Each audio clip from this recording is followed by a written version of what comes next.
não é?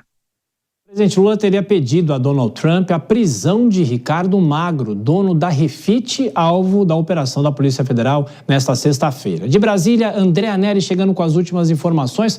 Como é que teria sido essa conversa, hein, André? Bem-vindo, boa noite para você. Obrigado, Thiago. Muito boa noite a você também e a todos aqui no Jornal Jovem Pan. Essa deflagração da Operação Sem Refino, que investiga possíveis fraudes fiscais pela Refit, a antiga refinaria de Manguinhos, fez com que a imprensa relembrasse todas as críticas recentes de Lula a respeito do dono da empresa, Ricardo Magro. Lula não citou o empresário nominalmente em nenhuma das ocasiões públicas, mas se referiu a ele como um dos grandes chefes do crime organizado brasileiro e o maior devedor de impostos do país. Lula disse ainda que Ricardo Magro mora em Miami, nos Estados Unidos, e que na última reunião com o presidente Donald Trump pediu para que o governo americano prenda o empresário ou o mande de volta para cá, para o Brasil. Até o momento, a Casa Branca não deu sinais sobre qualquer eventual colaboração nesse sentido. Ricardo Magro, conforme a gente viu agora há pouco na reportagem do Rodrigo Viga, ele é apontado como líder de uma organização criminosa que teria montado um esquema sofisticado para sonegar impostos, lavar dinheiro e ocultar patrimônio no Brasil e também no exterior.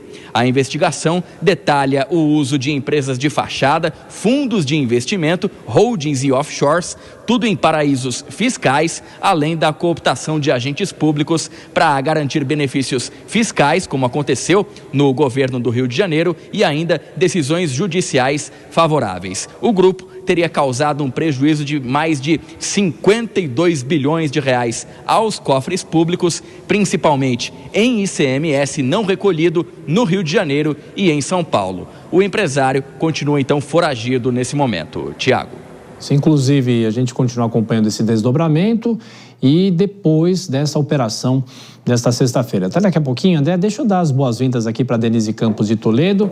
E tem fraude envolvendo, no caso, como o André falou, o ICMS, né? E coisa de impostos. Ou seja, é um escândalo grande, Denise. Boa noite, bem-vinda. Exatamente, que só cresce, né, Tiago? Boa noite para você, boa noite a Dora, a todos que estão nos acompanhando. Pois é, nós tivemos hoje mais uma operação determinada por Alexandre de Moraes, que pega a Refit, que é um caso muito antigo. Já se fala disso há muito tempo, inspirou inclusive as discussões do Congresso sobre devedores contumazes. Ele deve ao fisco, especialmente dos estados de São Paulo e do Rio de Janeiro, 52 bilhões de reais. É o que ele teria provocado de perdas em termos de arrecadação, fora todo o desvio de recursos. Ele tinha empresas de fachada, repassava recursos e ele, na verdade, ele sonegava a atividade que ele tinha, porque ele tinha uma refinaria, mas ele falava que comercializava apenas o petróleo bruto para não ter incidência do ICMS. Então, há uma disputa. Ele fala, inclusive, que ele é ameaçado pelo PCC, que ele é perseguido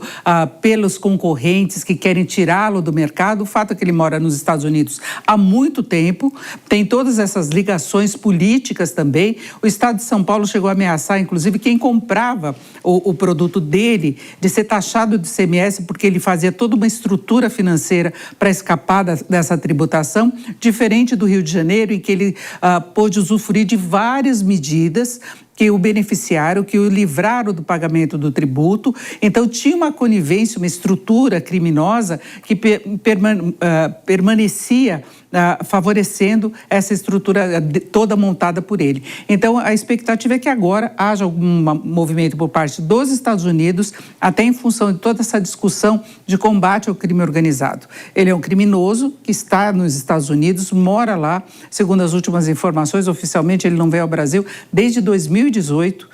Então, ele está em Delaware. Então, quando se fala dessa contribuição entre Brasil e Estados Unidos para o combate ao crime organizado, passa por isso também. Operações de lavagem de dinheiro e entrega de condenados ou investigados que estão lá nos Estados Unidos. Dora, a dúvida é saber qual foi efetivamente o peso de uma fala do presidente Lula para Donald Trump para que essa operação mirasse o dono da Refit. De que forma? Saber também o Itamaraty, se teve algum peso nisso, né? Olha só, é que eu estou vendo aqui, estou conferindo, parece que ele já se mandou para Portugal, Ricardo Magro, e a Polícia Federal quer prendê-lo lá. Bom, não sei o detalhe só tem aqui saindo, circulando essa notícia agora. Olha só, foi uma coincidência para o presidente Lula, é claro, a gente lembra da entrevista que ele deu lá em Washington, logo depois do encontro com Donald Trump, ele fez referência, disse que falou, não citou o nome, como trouxe o André Anelli, mas disse que, olha, a primeira colaboração, a colaboração mais importante é nos entregar os criminosos que estão em Miami. Falava também, e principalmente, do Ricardo Magro, né? Mas evidentemente que essa atuação, essa operação da Polícia Federal não foi deflagrada por causa desse pedido, dessa manifestação do presidente Lula para o Donald Trump. Claro que não, isso é uma ação da Polícia Federal sobre as relações. As relações não, né? As contravenções, os crimes do então governador, do então governo, porque não foi só o governador que colocou o governo do estado a serviço da Refit. E essas relações são investigadas, isso para estourar. Agora, evidentemente, que tem uma operação que já está sendo preparada e feita, investigada há algum tempo pela Polícia Federal.